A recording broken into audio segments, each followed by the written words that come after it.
जय हनुमान ज्ञान गुण सागर, जय कपीस तिहु लोक उजागर। रामदूत अतुलित बल धामा, अंजनी पुत्र पवन सुत नामा। নমস্কার বন্ধুগণ, আমি আবার আজকে এসেছি হনুমান চালিসার নেক্সট দুটো স্তবক নিয়ে আলোচনা করতে। এর আগের দিন আমরা একদম শুরুর যে ইন্ট্রোডাক্টরি স্তবক ছিল সেটাকে নিয়ে আমরা আলোচনা করেছিলাম।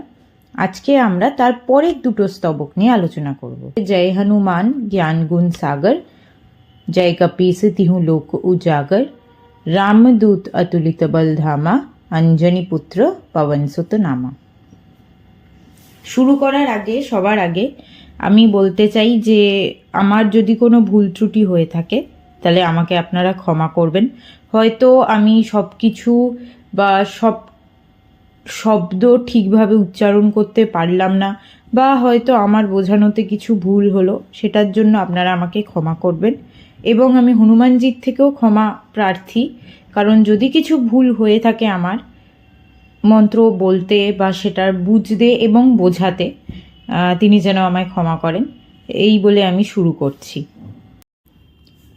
প্রথম যে দুটো স্তবক আছে সেই স্তবকে আমরা হনুমানজির গুণগান দিয়ে শুরু করি। আমরা কি বলছি, একদম শুরুতেই আছে জয় হনুমান, মানে আমরা হনুমানজি জয় জয়কার করে বলছি যে তিনি হচ্ছেন জ্ঞানের সাগর এবং পুণ্যের সাগর। তারপরে আমরা কি বলছি, যে জয় হনুমান জ্ঞান গুণ সাগর, তারপরে বলছি জয় কপীস। এই কপীস কথাটার একটা অর্থ হচ্ছে যার ত্বকের রং বাদামি। এবার এটাকে বানরের সাথে তুলনা করা হয়, কারণ ওদেরও গায়ের রং হচ্ছে বাদামি। আবার কাপি এই যে শব্দটা আছে সংস্কৃতে, এটার অর্থ হচ্ছে বানর।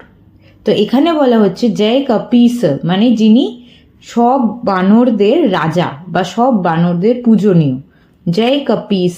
তারপর বলা হচ্ছে তিহু লোক উজাগর। তিহু মানে এখানে তিন লোক।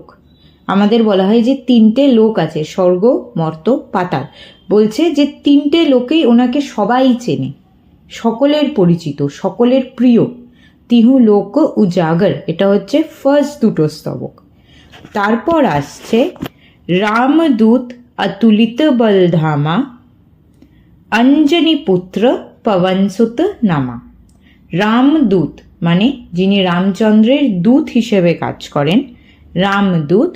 অতুলিত বলধামা, এটার মানে হচ্ছে যার বিশাল শক্তিশালী যিনি, অসম্ভব শক্তিশালী যিনি।